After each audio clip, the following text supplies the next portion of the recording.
Hi and welcome to League Out Loud. So the first thing I want to talk about today is last week IPL officially announced that they are canceling IPL 6, so there's not going to be fun in Vegas for everyone. I am really disappointed and bummed out about this because so many people bought flights and paid for hotels and made travel arrangements to be going to IPL 6, and I feel like the company knew that IPL 6 wasn't going to be happening and they kind of dragged their feet about announcing it to the public because of like money reasons. Like they didn't want to announce that it wasn't happening because then people would be like, rawr, hate IPL, so maybe nobody wants to buy it.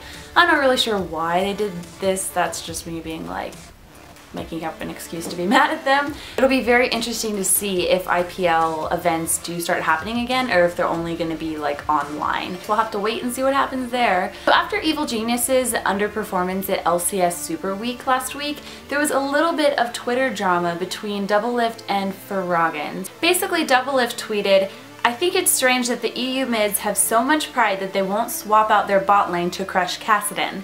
And Froggen replied, I've played enough against Kassadins to crush them. Problem is people not communicating."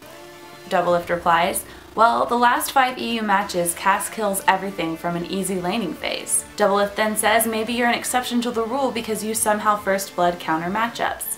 Froggen says, "No reason to make a passive-aggressive comment about it." So that was a little heated conversation between two people that used to live in the same house under the same organization. The World Championships at IEM this weekend were super awesome with exciting games. Gambit went in really strong, being basically undefeated the first day and performing, just looking really good overall.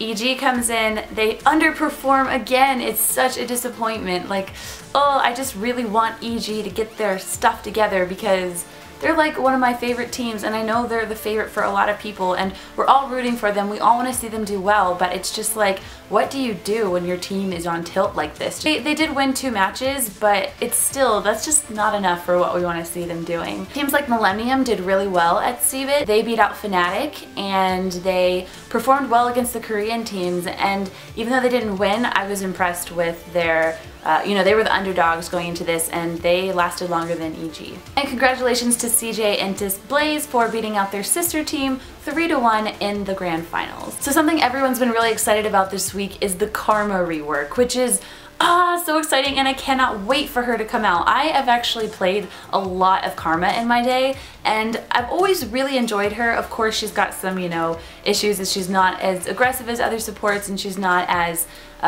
she's just not as viable. And I've just been disappointed by that because I really enjoy playing her, and so now that the rework is coming, oh, I'm so excited. Now, one thing that seemed kind of fishy to me, everyone was saying like, oh, the Karma rework got leaked, blah blah blah blah, and like all this stuff, and then Riot Morello like posts on the forums and he's like, well, I guess you guys now know our Karma rework got leaked. Do you think Riot actually like allows that information to get leaked so like hype gets up about the Karma rework and then they're like, yes, now let us tell you, now that everybody's talking about it and excited about it? I don't know, it's just something I was thinking as I was reading it. I was like, this seems like fishy. That's all I have to share with you guys this week on League Out Loud. Thank you so much for watching. Be sure to subscribe if you want to see new videos every Monday from me. And yeah, that's it, and I will see you guys next week. Bye!